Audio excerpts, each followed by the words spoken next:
Okay, friends, let's go ahead and start by reciting the Namo Tassa and the three refuges for those who like to join that. Namo Tassa Bhagavato Arahato Samma Sambuddhassa. Namo Tassa Bhagavato Arahato Samma Sambuddhassa. Namo Tassa Bhagavato Arahato Samma Sambuddhassa.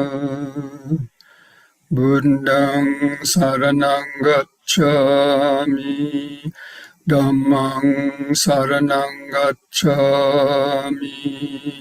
Sanghang Saranang Gacchami. Dutiyampi Buddhang Saranang Gacchami.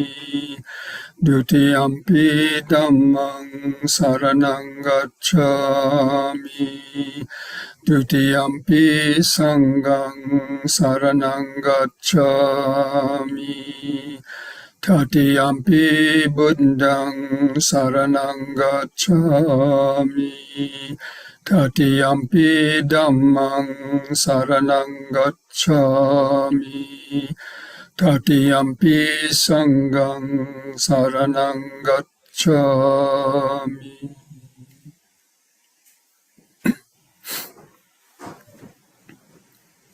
So welcome, friends, to this Wednesday evening Dhamma talk and Dhamma discussion and meditation practice.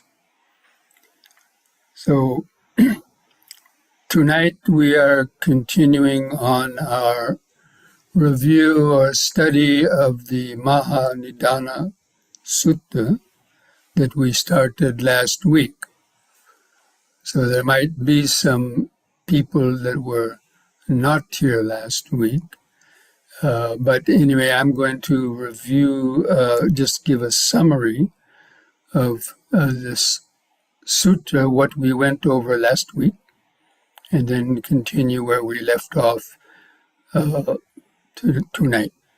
Now, I have a screen share that I'm going to be putting up now of this sutta.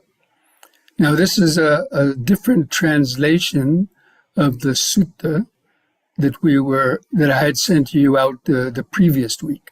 So this translation is from Thanissaro Bhikkhu. And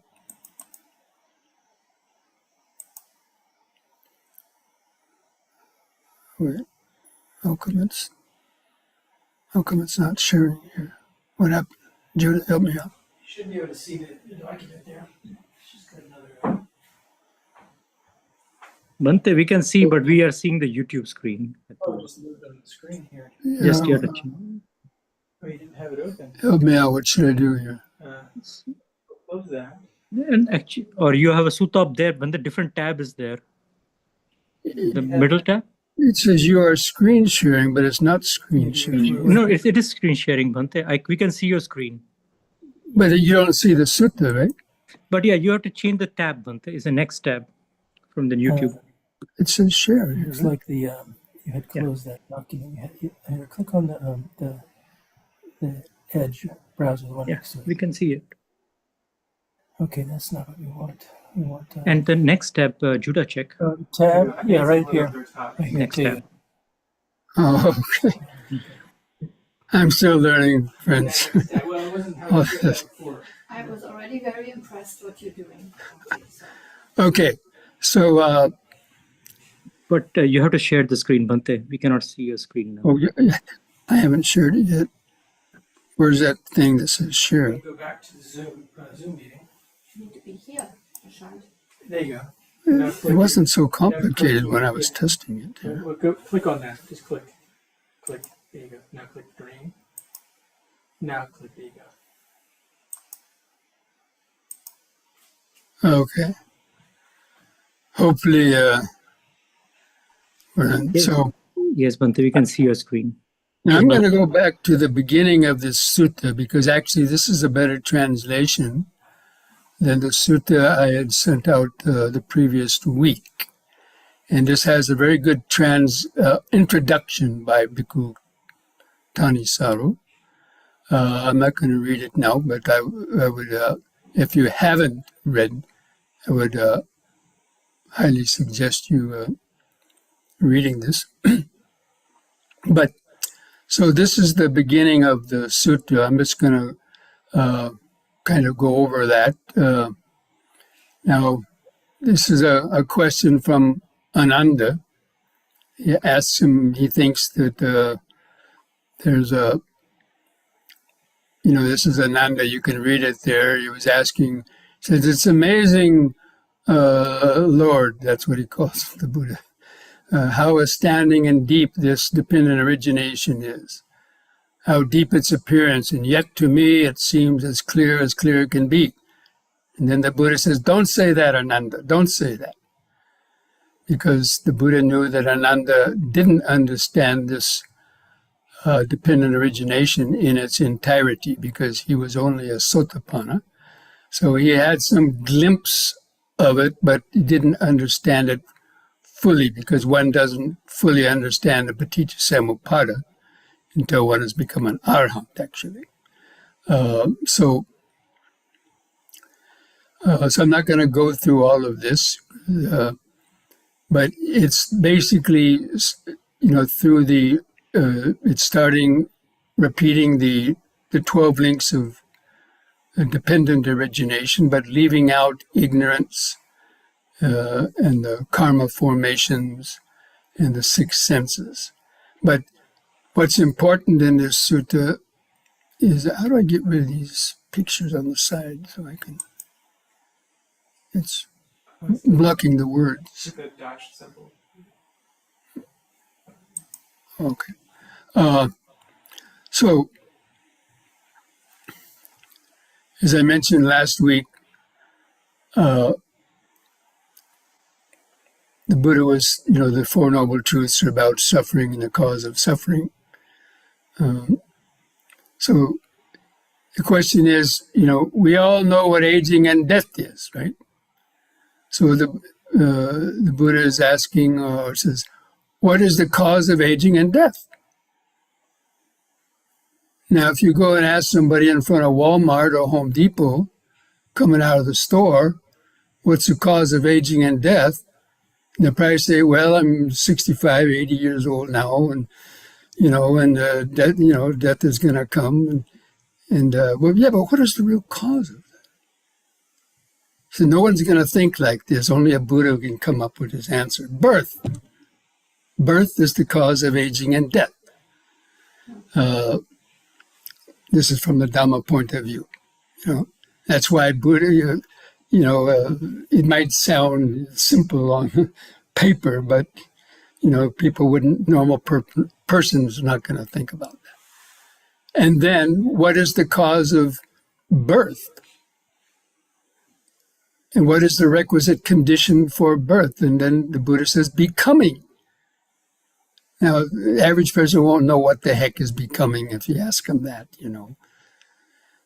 So you have to have some understanding of the Dhamma.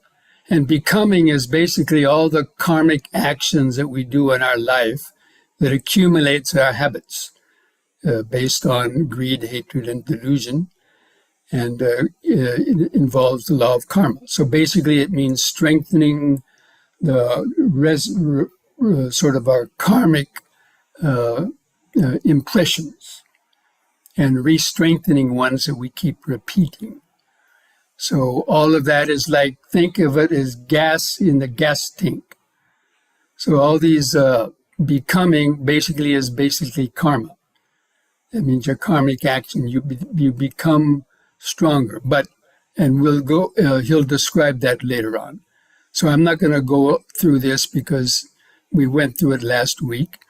But he's going through the basic standard Paticca Samuppada. What is the condition for, craving is feeling, and then the cause of craving is, clinging. Um, and then contact. And then what is the cause of contact? It's name and form. So this is complicated for people to understand. Name and form means just body and mind. So when you're a baby, 9 months in the womb, this body was developing into a 9-month-old full little baby, right? But inside the womb, you only had contact of maybe some warm sensations or maybe some sound, but not fully. Only when you're born, you come out and you start, your eyes are flooded with all kinds of visual sights, smells, sounds, of course, and other sensations. The doctor pulling your head out of the womb or whatever, whatever, it's a cesarean or something. But anyway, you got all these contacts now coming, and that's producing the feelings. So the contact, the condition for feelings is the contact, and the condition for contact is having a body. If we don't have a body, there's not going to be a contact. If you're deaf, you're not going to hear something. There's going to be no hearing contact. If you're blind, there's not going to be any seeing contact. So the name and body includes the 6 sense organs. So, as the baby develops in the womb, it develops the sense organs, right? But then when you're born, then they have the full contact. So it's important to understand that. I mean, most people never give that any pause to think, They just think that everything is just, that's the way it is, but that's a kind of ignorance. So anyway, this is where he stopped. So contact, the condition for contact is having a body with its sense organs. But then where does the mind and body come from? What is the cause of mind and body? And that's where he's saying consciousness. Consciousness is the requisite condition for name and form. Now, this is what is the most difficult thing to understand. And this is where you have to have a kind of an understanding of rebirth, because it's this consciousness that's a condition of name and form it refers to the relinking consciousness, or the consciousness when a person dies, their consciousness is propelled through the force of, just like when you dial a cell phone and you dial a number and an area code, and within seconds you get somebody's phone number in India or something. So it's similar when you die, these kind of vibrations, whatever it is, electromagnetic energy. And the karma number, sort of your karma number is the destiny, where that baby, that consciousness is going to re-arise. Whether it's as a human being, an animal, or that deva in the hells or heavens and so on. And we're going to go over that later. So I don't want to go too much into that now. So this is where we left off last week, that the consciousness is the condition for name and form. But then during the life, name and form is a condition for consciousness. Because without the body, consciousness is not going to arise. Life is not going to arise. The baby can go through the womb, but it might be born dead. Babies are born dead, right? Or they die right after coming out, so that consciousness gets cut off. Consciousness needs a mind and a body for it to operate during the world. But then at death, to get a new mind and body requires that consciousness. It's not the same, but it's a continuity, to leave the last life and then be attracted to whatever destiny in the womb of another mother or an animal or is a deva. It's complicated. But so that's the connection. During the life, we have to have a mind and body to be conscious. But then to get the next life, there has to be the consciousness coming into the womb in order to create the mind and body of that new being. So that is the meaning of that. That's where this kind of reciprocal condition, to understand the sutta, one has to have kind of understanding that process a little bit. But of course, people that don't believe in rebirth, then they're going to have more difficulty understanding that. So now this is where we left off last week, at aging and death. So from birth as a condition come aging and death. This is understand that. And then this is the reason, the origin.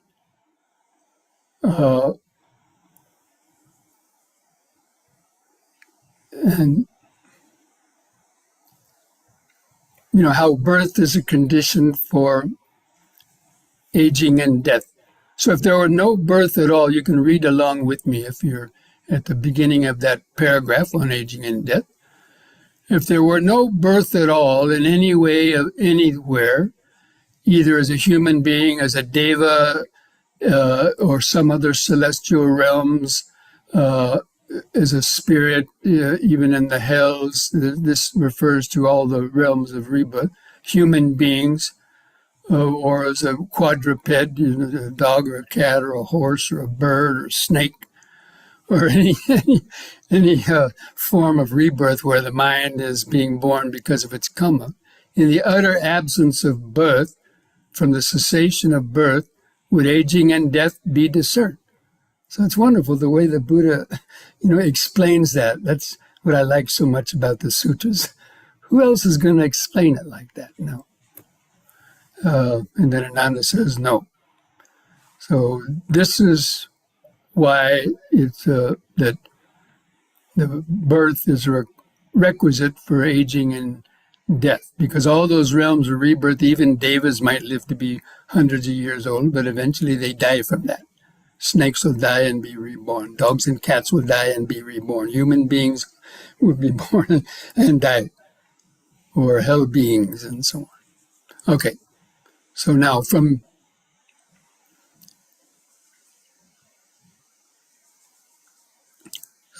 becoming as a requisite comes birth. And this is the way to understand how becoming as a requisite conditions birth. If there were no becoming at all in anywhere, sensual becoming, form becoming, formless becoming, in the utter absence of becoming, from the cessation of becoming would birth be discerned? Would birth arise? And Ananda replies, no. Therefore, this is the cause, this is the reason, this is the origination. This is the requisite for birth is becoming. Now, becoming, I just mentioned that, is the karma becoming. Because of the karma we accumulate in each life, it accumulates. That means our habits and our memories. And all of that, they become stronger.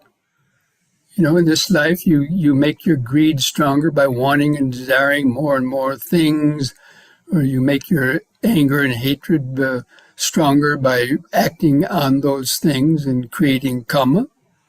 And that is the gasoline. Every time you do a conscious action, it's pouring more gasoline into the karmic tank. I think that's a kind of a interesting little or descriptive kind of thing, because gas tank. If you don't keep putting gas in the car, it's going to come to a stop, right? So the same way, karma is the gas that we're putting in our whole life. We're creating more and more karma, which will be the magnetized power that causes its consciousness to be born again. Okay, so becoming means, and becoming, if we do karma to be born as a human being, we'll have birth as a human being. If we do the karma that causes birth for animals, we'll be born as an animal. If we do the karma of, killing and all kind of other bad actions, we might be born in hell, and so on. So the three realms are the sense sphere, or if we master the jhanas and die with our mind in a jhana, that's the karma to be born as a god in one of the god realms, like Brahmaloka or something like that. So that's the meaning of that. The becoming is a requisite for birth. And only when you're born are you going to have aging and suffering and death. So, it's good to have see the connection between each of those.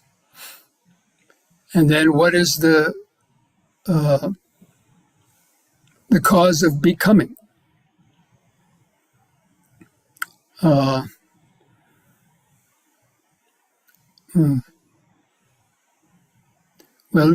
Clinging.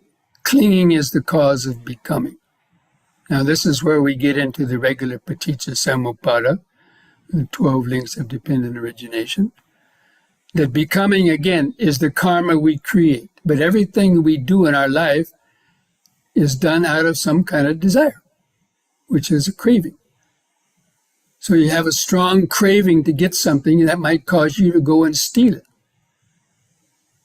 So it's that craving that caused you to create the negative becoming of stealing, which would then be a bad habit that could cause you to be reborn, or if you don't believe in that, even to cause you to go to jail. Birth means you're reborn in the life in prison, let's say. So a person who commits capital murder, their becoming is becoming in jail or prison, or it's whatever else it might be. So anyway, so this is the nexus, the connection between becoming is the craving. There has to be, craving is of two kinds: desire for something and aversion to get away from something.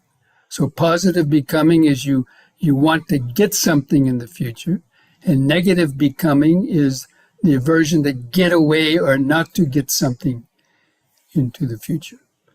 Fear of, and so on, not wanting to get something.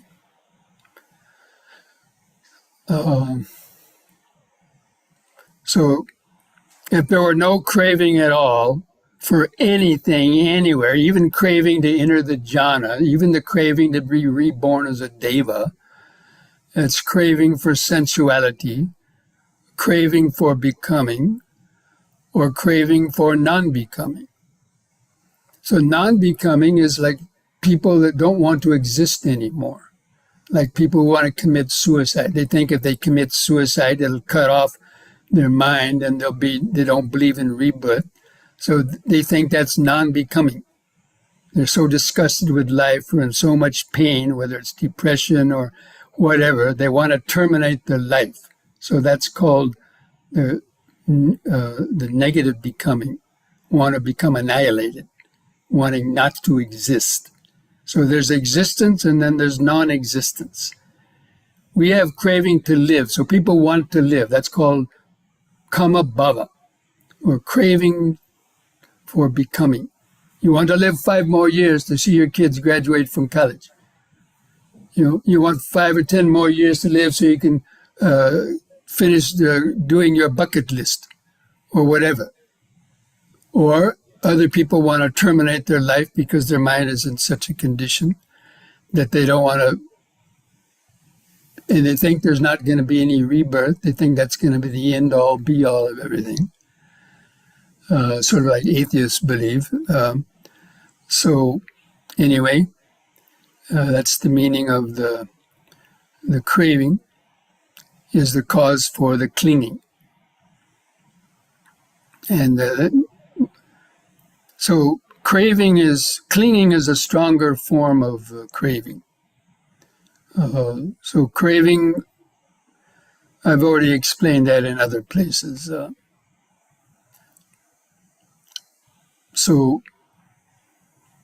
And then what is the cause of craving?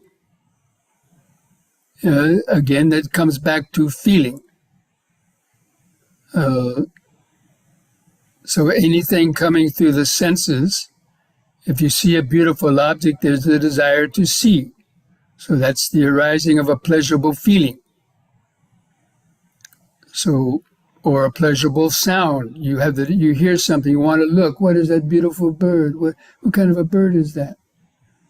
Well, who is that speaking? So these feelings, either the pleasant feeling causes you to have the craving for sensual desire, and to become,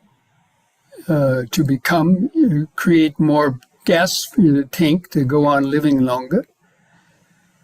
But as long as you're living, you're going to be subject to suffering, as long as you have a body. So this is the way we have to think about this paticca samuppada.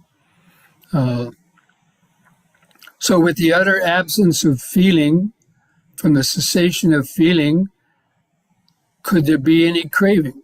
And Ananda says no. So this is the reason, this is the condition for craving, is feeling. And feeling arises from contact. We saw that at the beginning of the sutta. So you have to be able to know how to juxtapose these things when you're studying some of these things, how to know where they fit in. So it takes some kind of study to understand it. But I like this answer. If there was no feeling, desire and passion is dependent on ascertainment, means feeling. Attachment is depending on desire and passion. Possessiveness is dependent on attachment. See how this gradual evolution occurs. First, there's a pleasurable feeling. Then there's seeking for that pleasurable feeling. Then it's determining what it is. I must have that nice smell. I must get that nice smelling pastry or whatever it is. And then there's possessiveness. Once you get it, you don't want to share it with somebody else. I'm just giving these very gross examples, because we can see that sometimes in ourselves and sometimes in others too. Because it's that attached, then you get possessive. You don't want to share it. And then you get stinginess. Possessiveness gives rise to stinginess. Stinginess gives on to defensiveness. You can defend yourself. And then that defensiveness comes to various unskillful phenomenon, taking up of sticks and knives, conflicts, quarrels, bad speech, disputes, accusations, divisive speech, and lies. Hey, that's pretty neat, huh? Pretty exhaustive. So I love the way the Buddha, gradually evolves everything. It starts out from just a tiny little thing, but then that gives rise to something else. That gives rise to something else. That gives rise to something else. And people don't see that. And they don't know how to check it. But you can check that, because in the end, then it becomes to becoming. You're going to stab that person because they won't give you their ice cream? Or you stab them because they're playing music you don't like, rose rage? Pull up next to somebody blaring music you don't like and shoot them?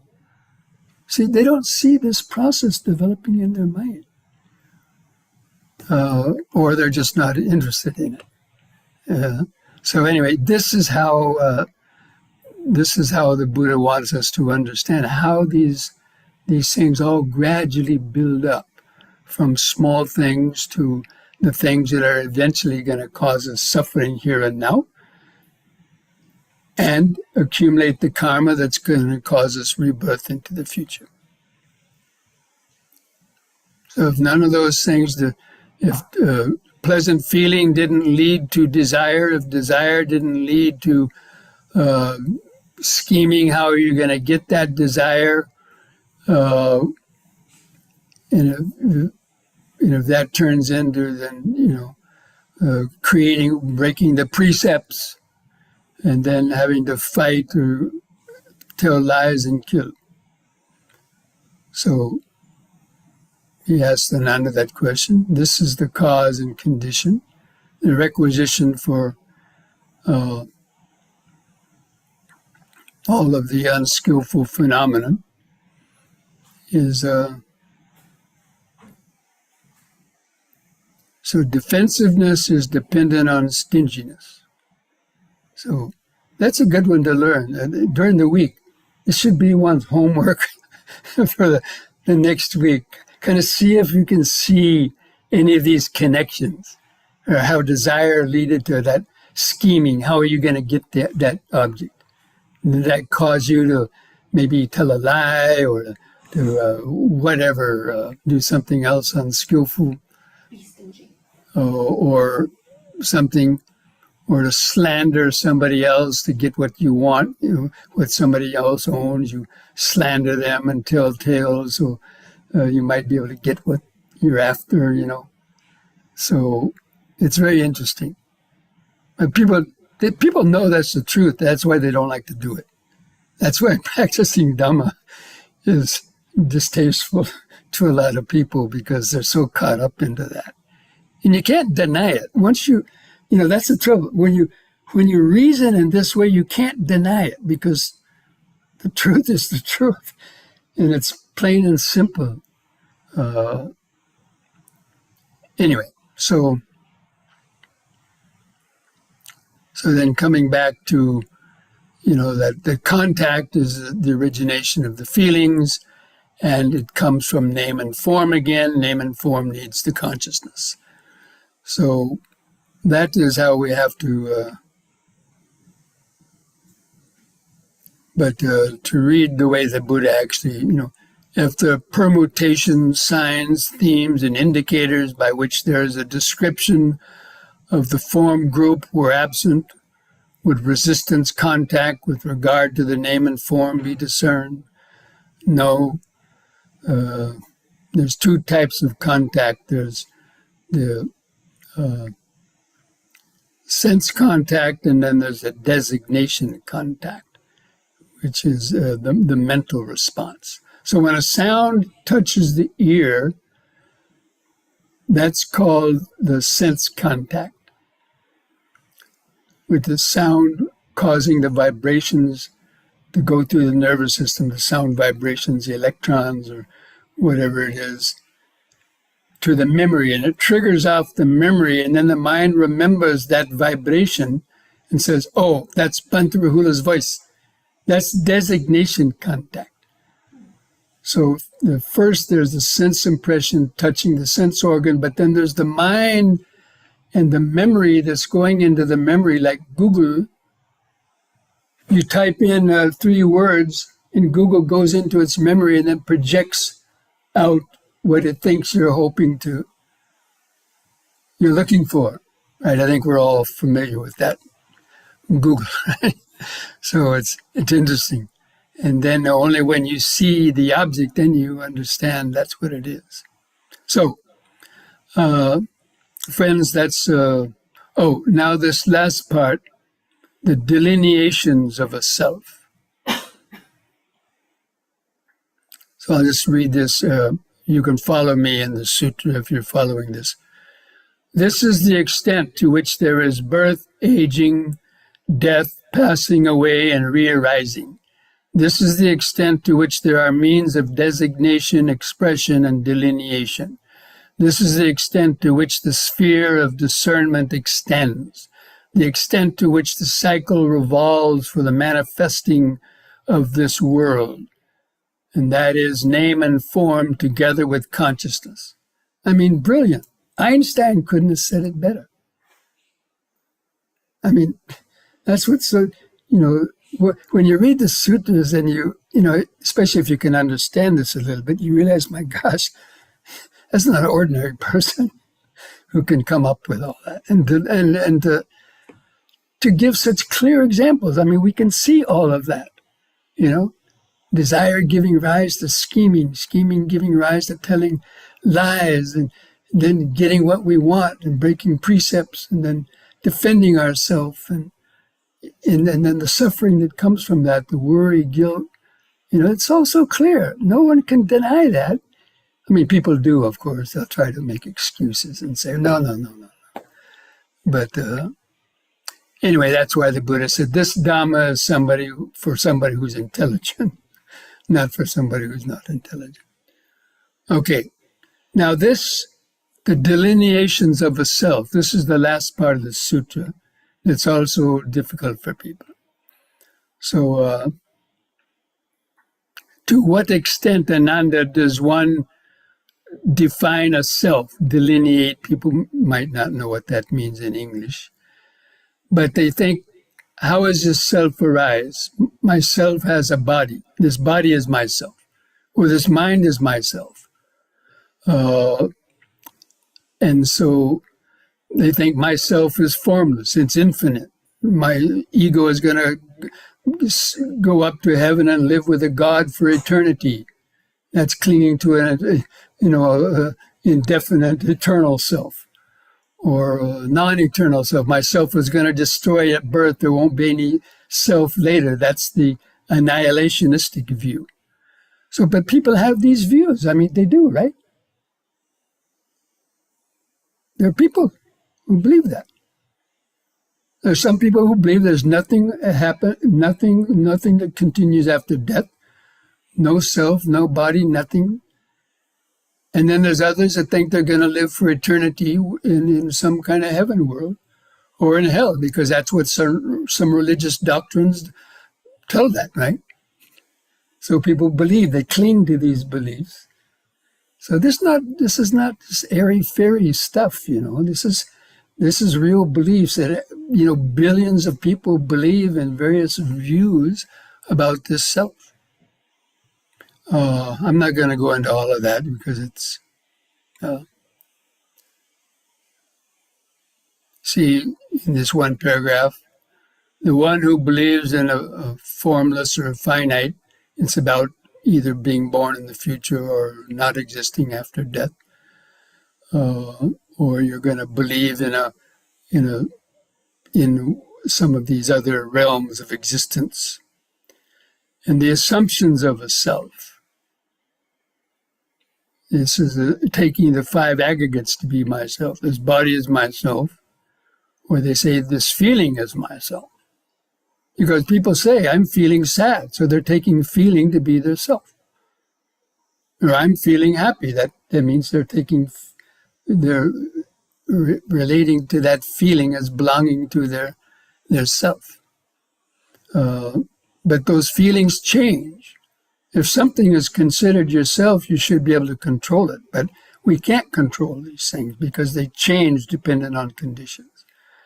So anyway, I'm not going to go over all these, but I really hope you read this in order to really get an understanding. That's why Ananda didn't go through all these things when he told the Buddha, "Oh, it's clear to me." He didn't understand all of these details of it. And then the 7 stations of consciousness, these refer basically to like states of jhana, the jhanas. If you're reborn in a state of jhana, then you attain these stations of consciousness. They're most people have difficulty understanding this because you have to have some knowledge of the Dhamma to understand it. But it refers to the attaining the form jhanas as well as the formless jhanas. And the 8 emancipations are pretty much the same thing. The 8 types of liberation. First jhana is being liberated from the 5 hindrances. The second jhana is being liberated from thoughts. And it doesn't exactly say that, but it goes through these. But that's what it's referring to. These 7 stages of consciousness and the 8 emancipations. There's some little differences, but it's difficult to try to explain them. But it refers to the jhanas. So only somebody who's mastered the jhanas is going to be concerned with those things anyway. But for the 1%ers or the 1% of 1%ers who might be reborn in a Brahma realm, in some other realm where there's, having mastered the jhanas before they die. But otherwise, for most people they're either going to be born in Devalokas, human beings, or animal, or in the hells, heavens, or hungry ghosts. But anyway, so friends, I'm not going to go into any more, but that's where the sutta in. Oh, and then let's just read this last paragraph. Now, when a monk attains these eight emancipations in forward order, that means he's gone through all these jhanas. He's talking about a monk who can attain all these jhanas, these emancipations, in forward and reverse order, in both forward and reverse order. And he can go in them at will, come out of them at will, stay in them for as long as they want. And then finally, by doing that, they attain nibbana. When through the ending of the mental fermentations or the defilements, the person enters and remains in the defilement-free awareness release. That's the key. Awareness release. Rather than being absorbed in a jhana, you're released in awareness, which is not a jhana. And having experienced the jhanic emancipations and then seeing the difference between the nirvana awareness release as opposed to jhana release. This is the key. Most people won't understand this. They don't understand it because without meditating, you're not going to understand it. But this is what Ananda hadn't realized. Ananda hadn't gone through all these jhanas and released that awareness release. He was only thinking about those lower forms. So,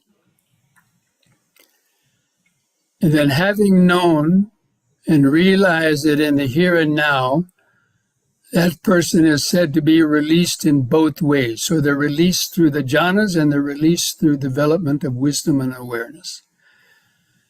And the Buddha says there's no higher or more sublime liberation than being liberated in all those different ways. And that's what the Buddha said, and the Venerable Ananda was gratified and delighted in the Buddha's clarification. So, friends, that ends this sutta. And let me see if I can get back to my... Okay, I'm going to stop sharing this now. You have this sutra. I sent it out to you last week, so I'd like you to look through that. Okay, so having gone through that, now let's see if there's I don't see any chats in the chat box, but if anybody has any questions that have come up from any of that, Yashira, you have a raised hand there? Yes, Bhante. Yes. So, Bhante, I have a question because I studied this dependent origination. I mean, the Paticca the what you discussed right now, the last week and today. So I understand that consciousness arises due to mind and mind and body arises due to consciousness. So when you say consciousness, is it right to say ego consciousness, right? Because there is no consciousness without a person called me. Am I right? It's the conditioned consciousness, yes. The vijnana is the ego consciousness. That's why when a person attains enlightenment and the ego is totally transcended, you don't call it consciousness anymore. It's called nibbana, or it's called the deathless state. It's not called consciousness. Yeah. And so consciousness depends on the object that it's aware of. So we call human consciousness because we're aware of things coming through our eyes, ears, nose, tongue, body, and from our memory of those things from the past. So that's conditioned consciousness. It's vijnana. Yes. So the vijnana, so the ego can we say ego consciousness or vijnana arises due to ignorance? Is it right to say that as well? Yes, okay. That's why when ignorance is abandoned, overcome through the attainment of enlightenment, that's when the volitional formations cease, because the volitional formations are created by the becoming and the craving and the ignorance. And so, yes, that's why, but only with enlightenment. Yeah. So this Paticca is actually a chain. It's like a chain. There's Yes. no way. It's called Yeah, the because 12 links, chain yeah, links of chain dependent link, origination, because each one links to another. another, yeah, But they form a circle like the spokes of a wheel rolling on all the spokes. And so the wheel of life is another, yeah. depicted as a wheel. Yeah. And with ignorance and all the rest of it, aging and death. Yeah, And it because keeps of on rolling. ignorance. Yeah, because of ignorance, suffer occurs, and because of suffer, birth occurs, like that, right? That's the Yes, chain. that's the way we have to try to understand it. Yes. Yeah. Yeah. Okay. Sadhu, sadhu. Thank you. You're welcome. Any other questions?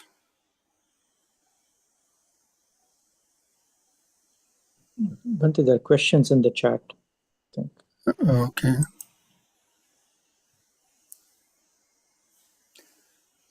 Could you elaborate more on the interconnection between name and form and consciousness? Are they more interconnected than the other links, since one cannot arise without the other? Well, all of them are interconnected, all of them, because ignorance, nothing is going to arise without ignorance. And ignorance is what causes the mental formations. Mental formations causes is coming, from the consciousness. And consciousness is, depending on the name and form, arises through the, name and form, having the body. But that's the vital link, is the understanding that the consciousness precedes name and form only at the time of birth. When the consciousness is the relinking consciousness, it's become free from the body, and now it's like electricity floating in the universe. Let's use this example. I know it's hard to describe it. Let's say a television station or even a radio station is broadcasting something from a station. So somebody's talking into a transmitter, but you don't see words floating through the sky. There's only some kind of electromagnetic vibration, sound vibration, that we cannot see floating through the sky. We don't even hear it. But only when it comes through your receiver, which is our brain, or you have a microphone in the house, and it hits our ear, then those sounds, what might have been words, are reconverted into electrons or dots and dashes going through the brain to the memory, where then the Google then remembers all those dots and dashes, goes into the memory bank and pulls out, that's Bhante Rahula talking. So right now this is happening, and I'm speaking, from hundreds of miles away from most of you. It's going through this microphone here. It's going out through space somewhere, outer space, we don't know where. And then because it comes back through your computer with resistors and transistors or whatever it is, that recreates those magnetic vibrations into words, and then it comes into our ear, and then it's our brain and memory that then pulls those out. If you have never heard my voice, you're not going to know it's Bhante Rahula. That's the thing.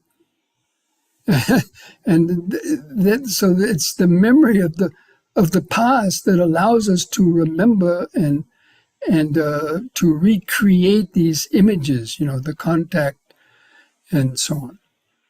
So anyway, I don't know if that answers your question or not, but anyway, this takes a lot of study to understand, but I would say that's the connection between the name and form.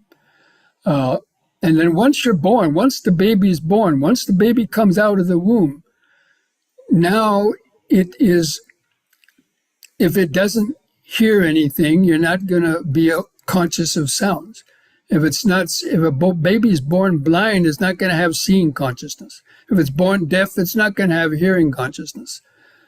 And so each of these 6 different kinds of consciousness has to arise through the corresponding sense organ. It's not one consciousness, it's different moments of consciousness that arise depending on the contact and the electromagnetic vibrations that are going through our nervous system, producing the feeling, the pleasant feeling that then attracts our mind toward it to remember it and for desire to arise. So that's, I mean, to kind of keep it simple, name and form, the mind needs without the name and form, the consciousness won't be aware of anything. You'll be unconscious, basically. A person who unconscious, let's say somebody's in a hospital, they get in an accident, they get shot in the head with a bullet, so it messes up their brain, and they go into a coma. Their sense organs stop working, at least some of them, although some people can hear in a coma, it seems. But so they're conscious, they can't become conscious because it relies on the name and form. It relies on these vibrations, the sense organs working, and the ear working. That's why if you're deaf, you're not, the hearing conscious won't arise. You might have being able to see, but that's not hearing consciousness. And if you're blind, you'll be able to hear, but you won't have seeing consciousness. These are different moments. You're not hearing and seeing at the same time. These are different moments of consciousness that are arising and happening, arising and vanishing at millions of times in the blink of a second. But see, people don't understand that. And so without understanding it, you can't understand these things clearly. That's why, the intellectual understanding of the Dhamma, that right thought and investigation of Dhamma is necessary for accumulating this kind of wisdom of the Dhamma. Again, it's about the wisdom of the Dhamma, not about other kinds of wisdom. Okay? Okay, friends, was there any other? If during daily life I can be mindful of a feeling arising and told myself this is coming from contact and my ignorance, will it be helpful to build up wisdom? Absolutely. Yes, absolutely. That's what's called investigation of Dhamma. If you didn't hear that thing, would the desire for it to come up, would that divert your attention? No. And if you were asleep, even though it's not going to arise. So that's why this, depending on the contact, for the feeling has to arise because of the contact. If you're sleeping, no feelings are going to arise. And if you're distracted reading a book, you may not hear the sound of somebody talking in the next room because your mind can only do one thing at a time, basically. So if you're absorbed in some thinking, you might not hear the person next to you cough. Because only when you hear the cough, if it's loud enough, the mind gets broken off from its thought and then goes toward the sound and then hears it. So that's the way we have to understand this connection between feeling, contact, and the craving, and then leading to the becoming, the clinging and becoming. That's called the karma process. That, understanding that intellectually is called Sutramaya Panya. And Chintamaya Panya, understanding it through thinking about it, is called the Chintamaya Panya. And only when you have the really deep insights, when you're really doing in deep meditation, then you get an insight that realizes, my God, that's the absolute truth, and there's no more doubts about it. That's called Bhavana Maya Panya. Okay? I know that's a lot to chew on, but okay, friends, I think, study that during next week, and if any questions about that come up next week, I'd like to hear maybe from, if anybody got some insights or could, about how quickly that they could see that process arising and if it helped them, to apply that Chintamaya Panya, talk yourself through it. How did I say that word? How did it come about? Why did I think about this? Because I heard a sound and that triggered off a memory and then you clung to that. Yeah, it really is powerful. Okay, so let's take a little break, folks, and come back in a few minutes to do a few exercises and then have our meditation. Okay?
It's true. Just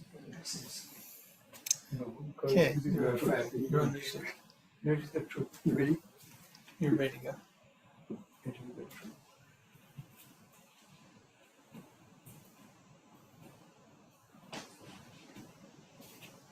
Oh, wait, cut off. Okay, so until we do this right.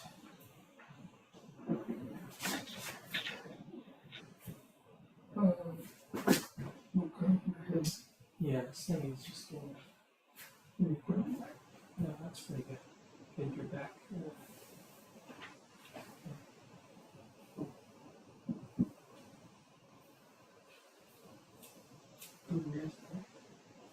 Not the way it's set. It's very awkward. Hey, friends, anyway, or adjusting the camera, just stand straight. Relax your shoulders and arms at the side. Feel your head balanced on top. Feel your eyes in the socket.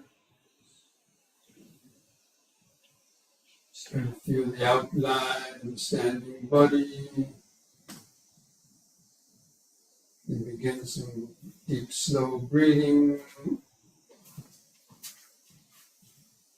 After breathing in, hold the air in the lungs for 2 or 3 seconds.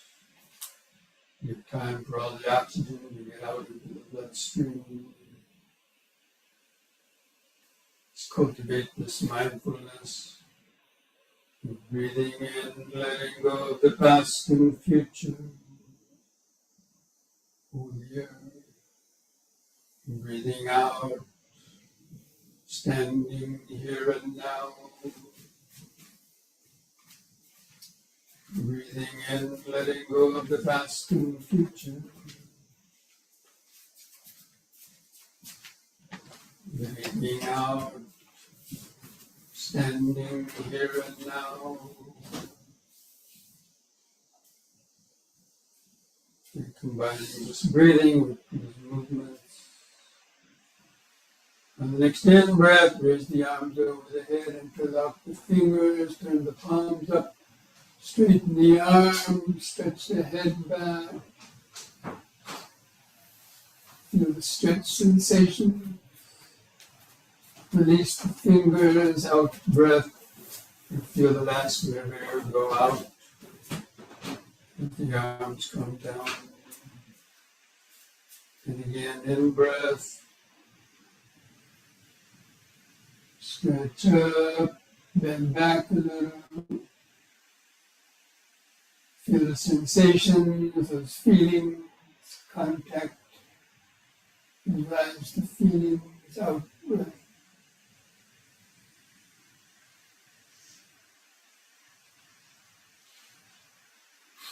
Once more, in.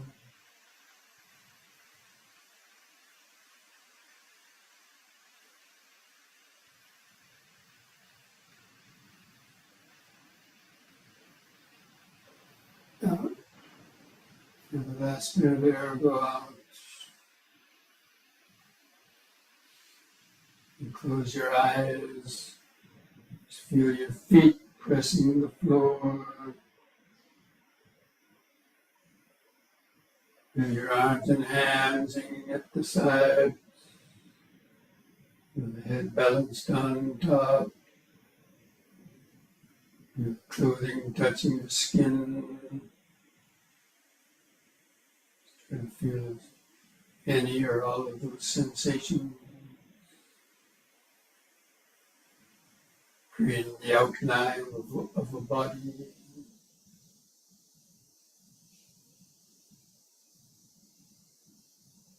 And the next in breath, lift up on the balls of the feet while raising the arms over the head in this way. Face the hands toward each other, stretch out.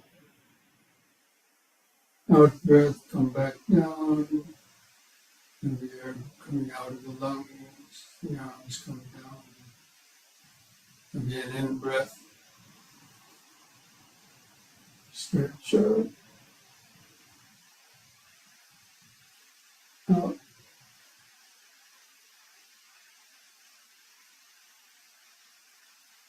Feel sensations in.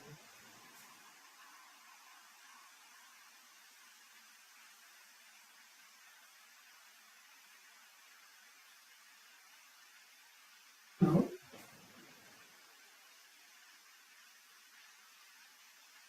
And you're feeling the body, which is the actual sensations and the feeling, could be pleasant or painful feeling.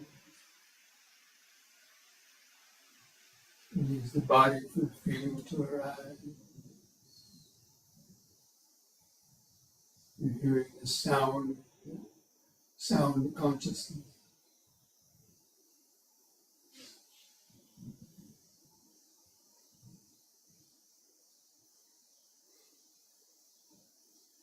You now spread the feet apart. We'll do twisting from right to left. And breathe in. On the out breath, twist to the right. Keep your eyes focused on the hand going back. In breath, back to the front. Let your feet turn with the body and twist to the other side. Out.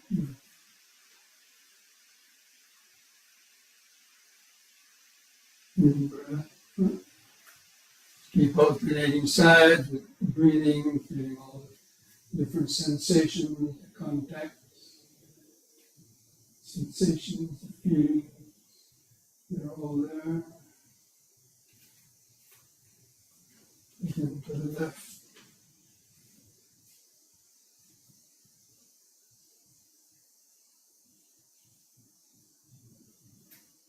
Once more to each side.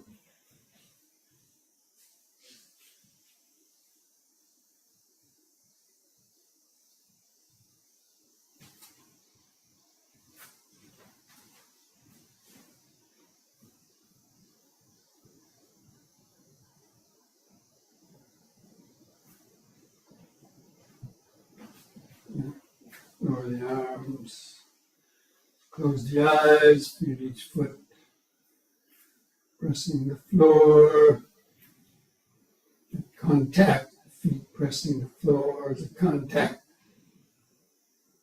Sensations generated from that. Is the feeling.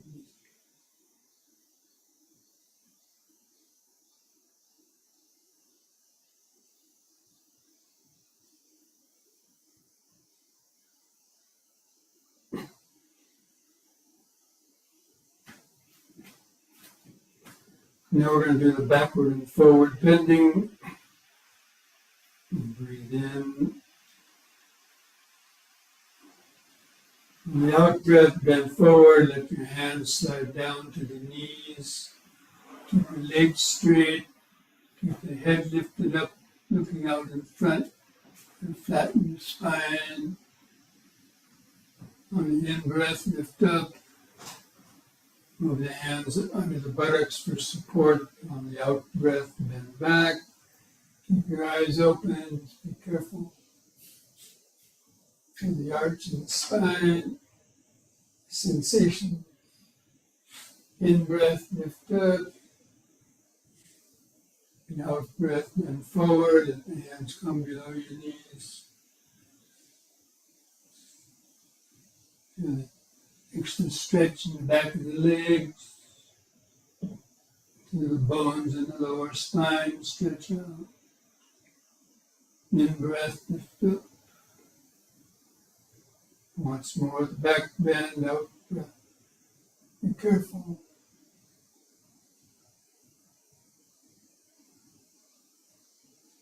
In breath, lift up. And the third time, let the hands come down towards the ankles or feet. And try to hold on there as far as you can reach down. Hold that longer. And keep the legs straight.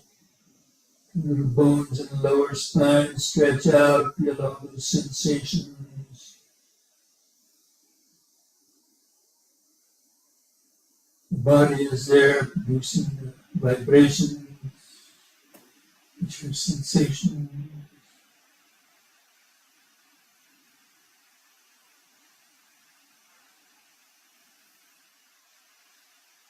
Consciousness is there, thinking you're doing it, you're doing yoga. It's my body. In breath, lift up. And once more, the back bend, let's be careful.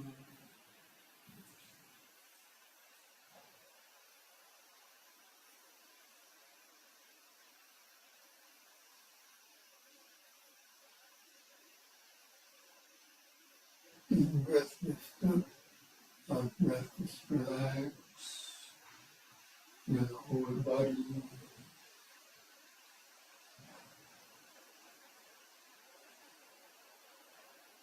Start to hold that outline of the standing body, the mind's eye.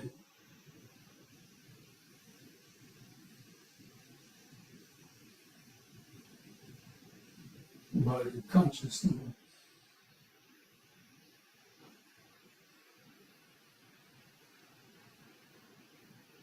Consciousness needs the body to be there, the body needs consciousness. Otherwise, you wouldn't be there. You now bring the feet together.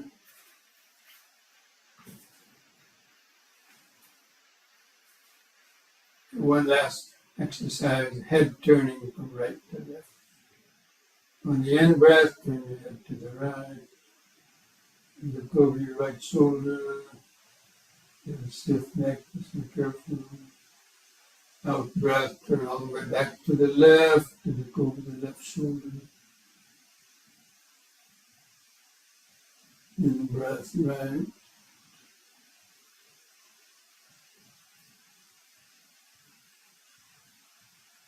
Out breath, left.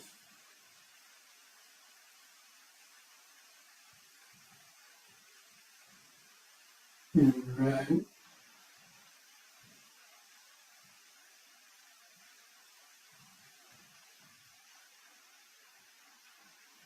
Left.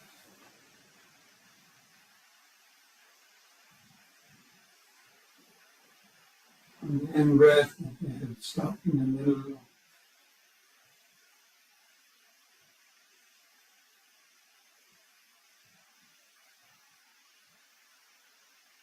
Feel all those vibrations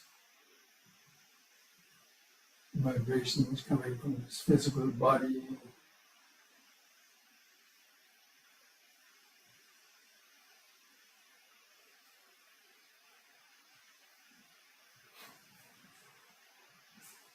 Body needs the consciousness, consciousness needs the body.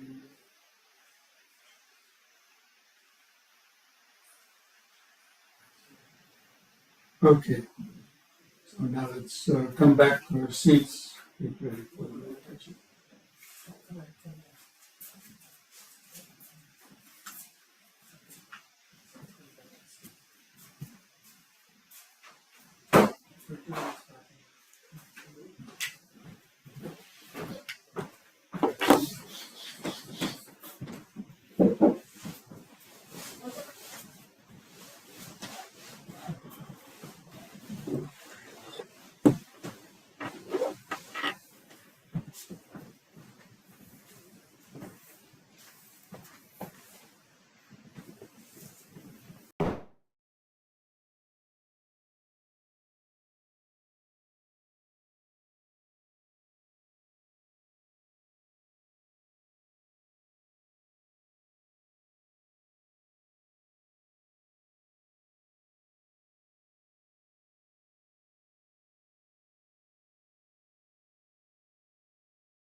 Just get comfortable in the sitting posture.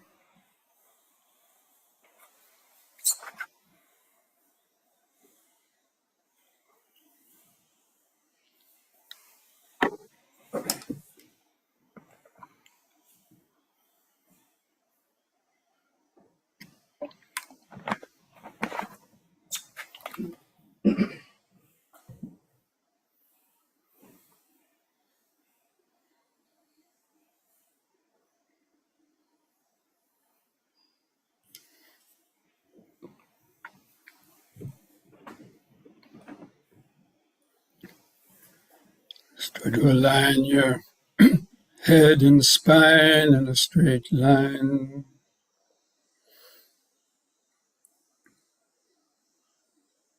Just gently close your eyes. Just feel your head balanced on top. Keep the chin lifted up level with the floor.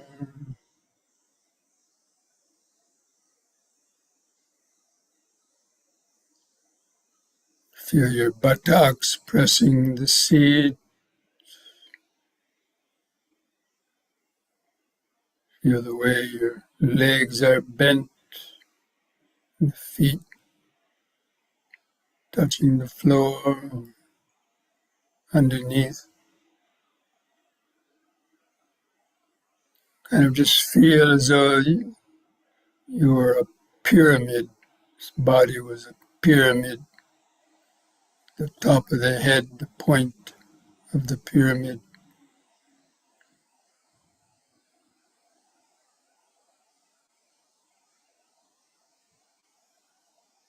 Just feel that contact, all those sensations. Feel the head balanced on top, the clothing touching the skin, buttocks pressing the seat, hands touching.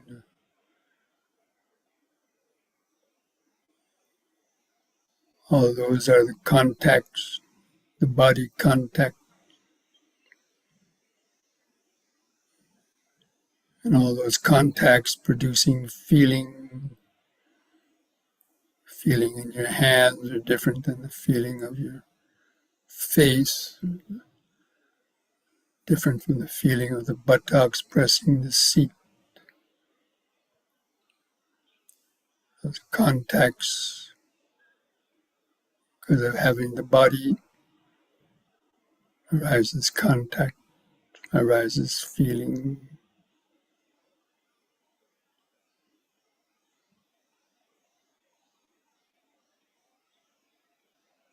Just try to hold that outline of the body in the mind's eye. And begin some deep, slow breathing, like we did in the yoga. Take 2 or 3 seconds to breathe in. Hold the air in the lungs for 2 seconds. To feel the pause. And feel the contracting out breath, the last bit of air going out.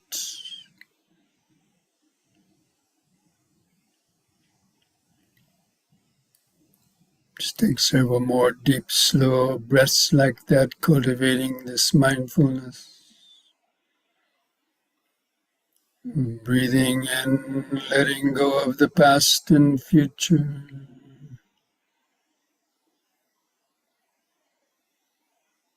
Breathing out, sitting here and now. Breathing in, letting go of the past and future.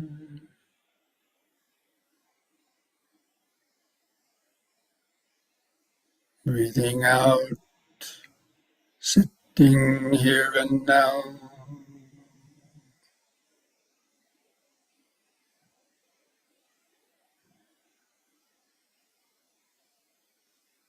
Again, we'll count our breaths from 1 to 10. Try to develop a more continuous concentration in the breathing body. I'll do the counting for you. Try to follow that, the breathing and concentration. So with the next expanding in breath, mentally count to 1. Hold the air a second. And with the contracting out breath, also count to 1. Feel the last bit of air go out.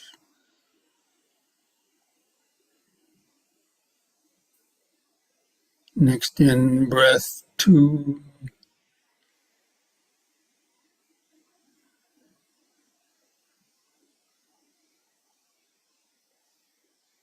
Out breath 2.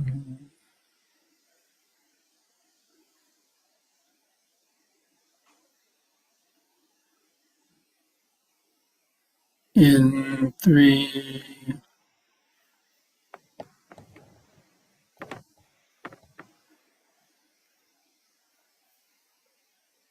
Out 3.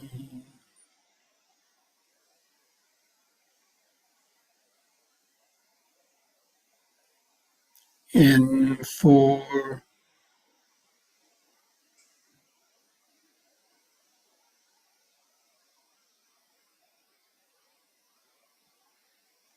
Out 4.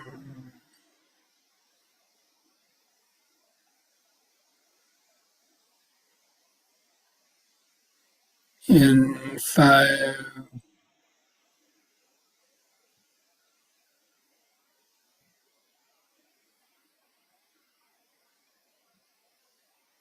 Out 5.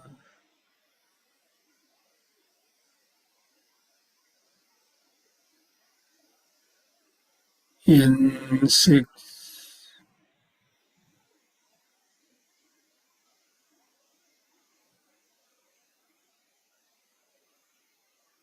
Out 6.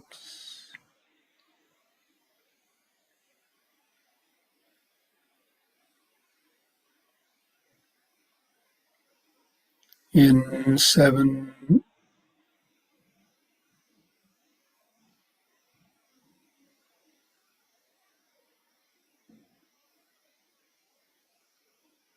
Out 7.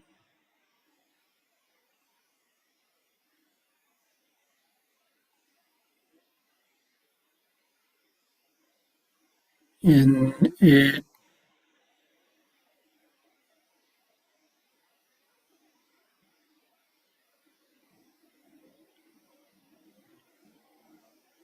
Out 8.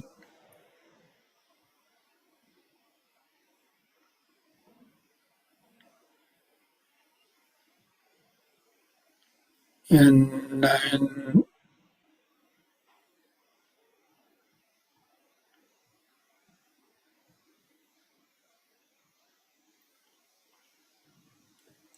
Out 9.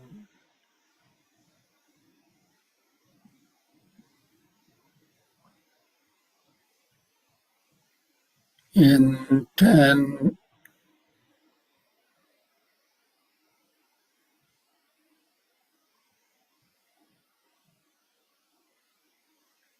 Out 10. As that breath goes out, you let the last bit of air go out.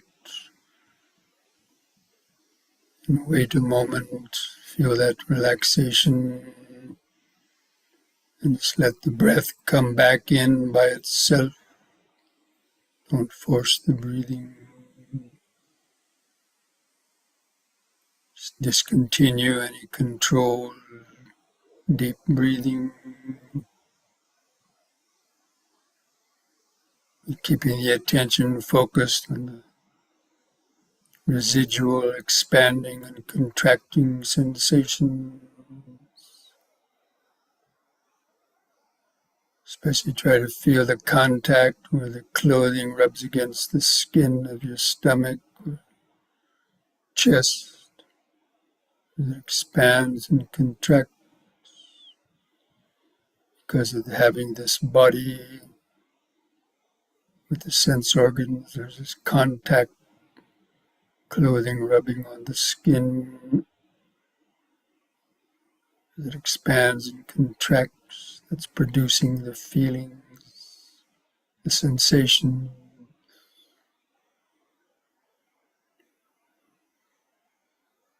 See that connection.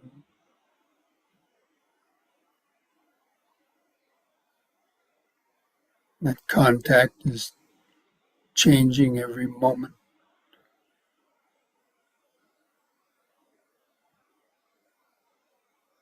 Contacts are changing, the sensations are changing.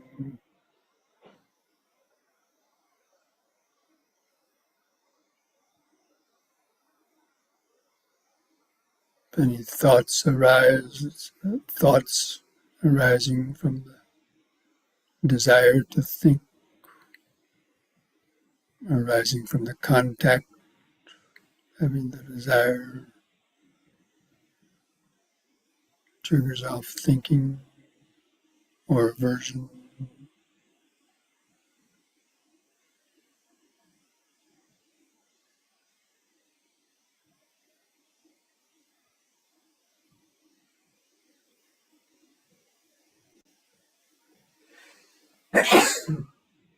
There's any pleasant sensations and the mind has that desire for them. If there's any painful sensations, you can see that negative craving or aversion.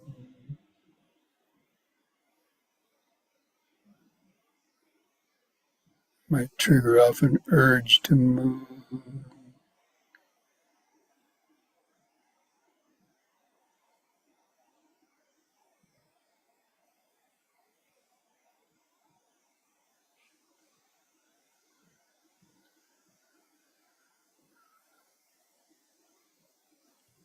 Staying awake from moment to moment, the present moment. Just remembering the present moment,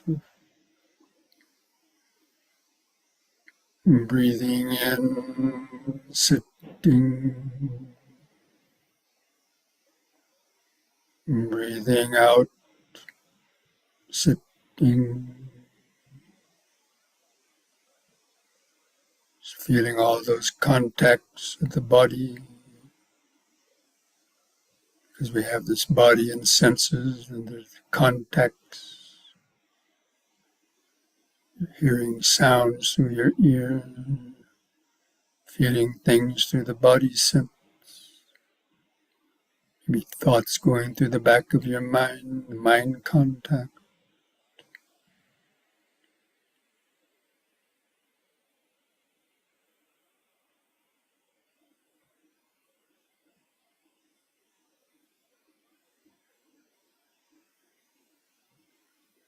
Just think about that. Just breathing in, sitting, breathing out, sitting. Just one in or out breath, probably more than 100 contacts and sensations are arising and vanishing.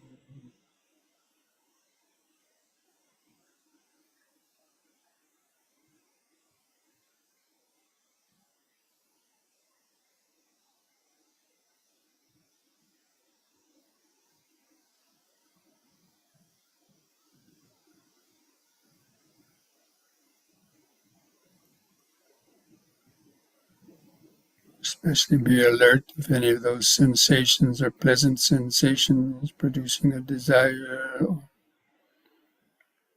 unpleasant, painful sensations, producing aversion,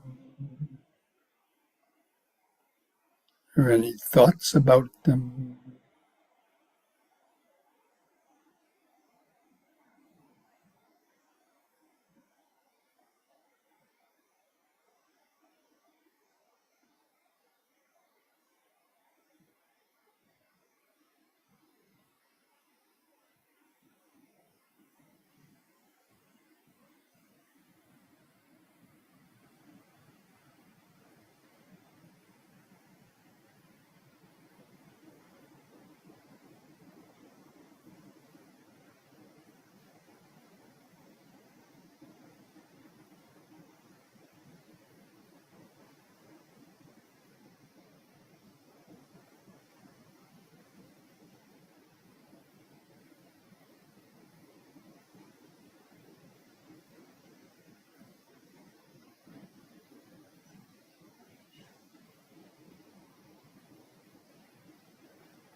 Breathing in, sitting. Breathing out, sitting. Breath by breath, moment by moment.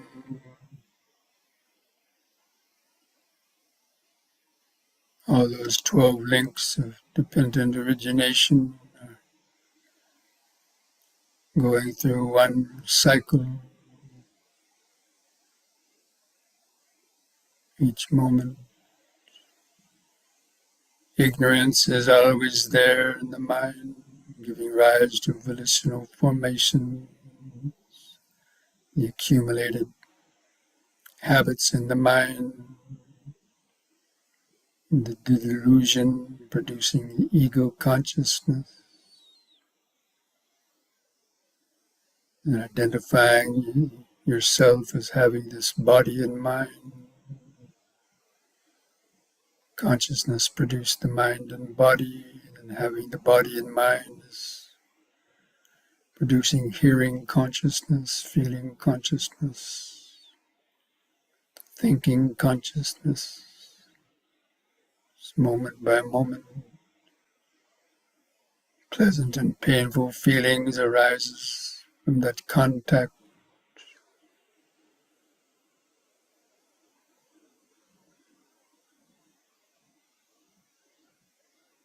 And desire, aversion, clinging.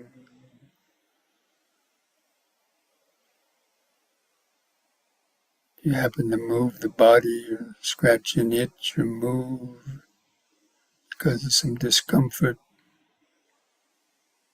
that's the becoming.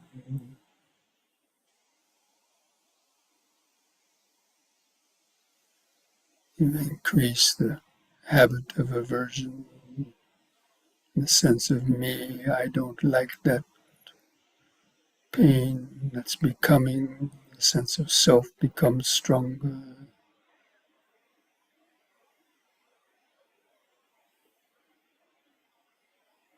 With each karmic action.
Even during this meditation, you can contemplate the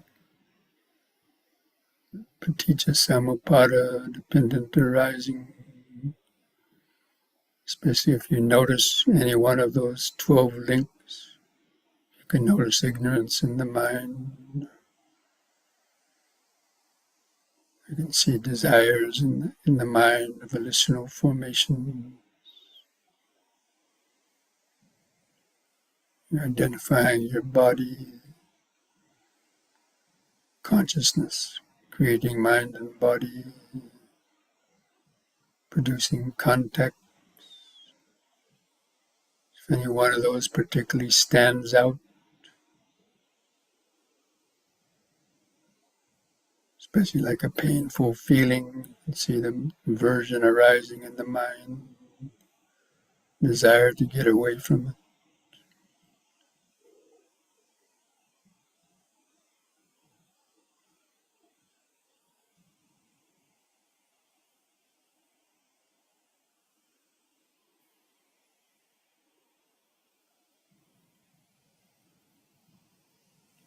it. All those thoughts in the mind belong to the volitional formation.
From time to time, take a few deep, slow breaths. Help stay awake and grounded in the body.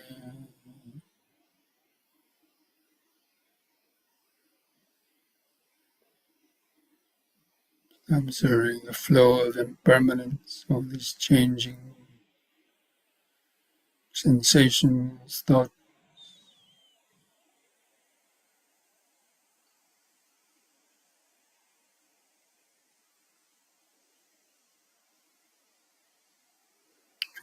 try to hold that outline of the sitting body in the mind's eye. Just feeling the expanding and contracting of the breathing within that larger body outline.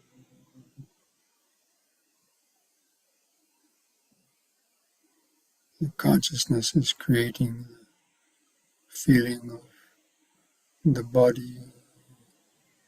The body depends on consciousness. Consciousness depends on the body. See if you can understand that.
Breathing in, sitting.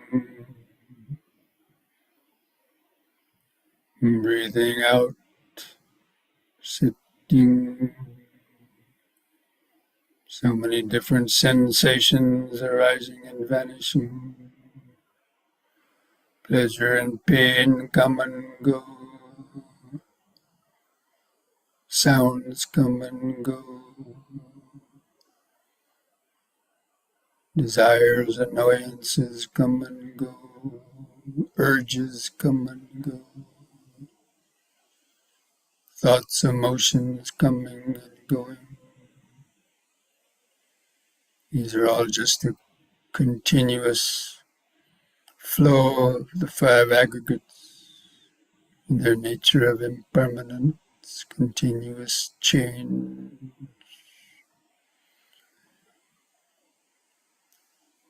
in the rounds of 12 links of dependent origination, making one revolution with each moment of consciousness arising,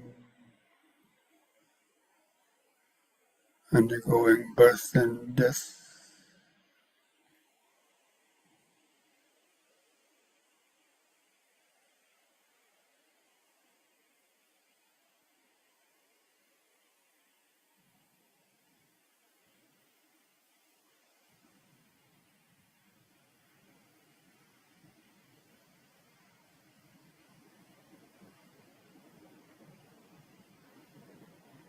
When you get an insight into that, that is the Bhavanamaya Panya, the rising of wisdom,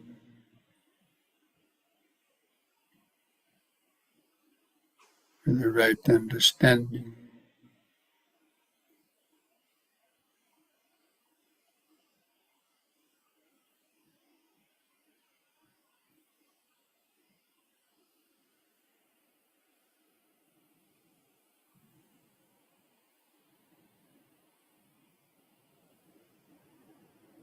Understanding how our mind is caught in that web of karmic conditioning, keeping us repeating the same habits of doing things with the body, speaking, thinking,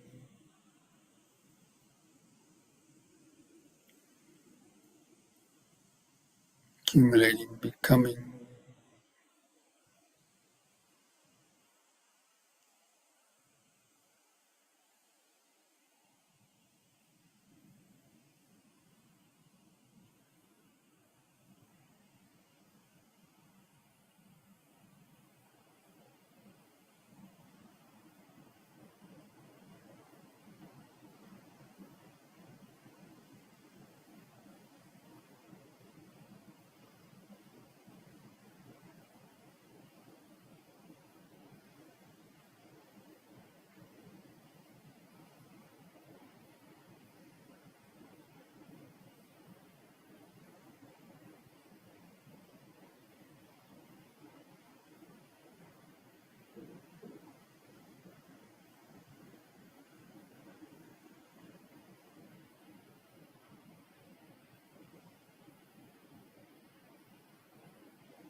the material vibration producing that contact with the ear. You identify that sound.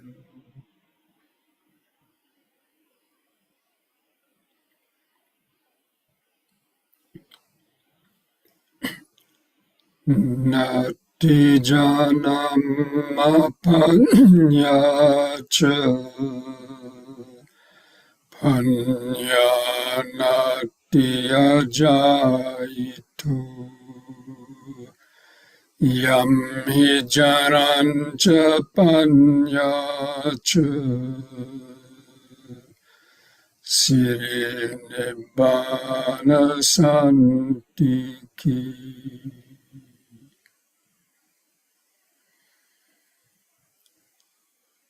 There's no meditation without the wisdom, no wisdom without meditation. One who both meditates and is wise is close to peace and freedom. And thus spoke the Buddha.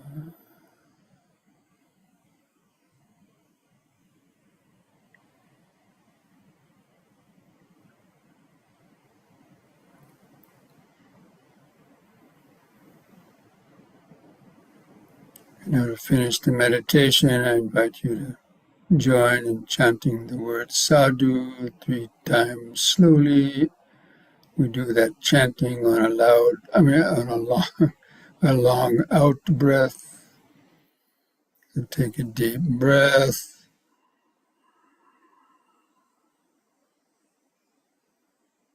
Sadhu.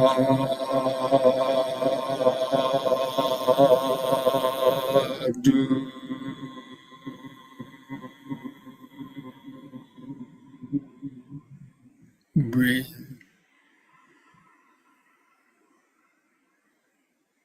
Sadhu.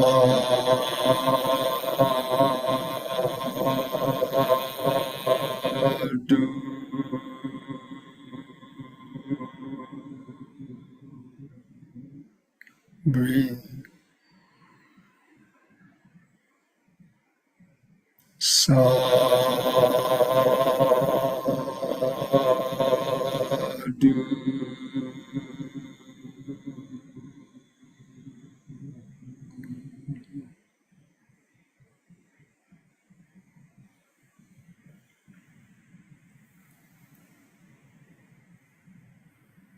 Now place your hands at the edge of your knees.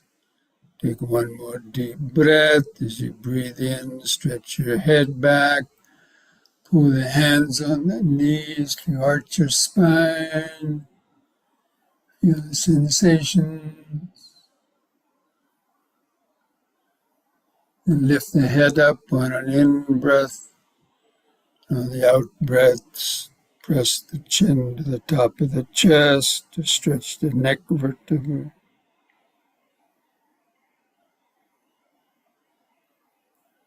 Lift the chin up level on an in-breath. Relax on the out-breath. Put a smile on your face.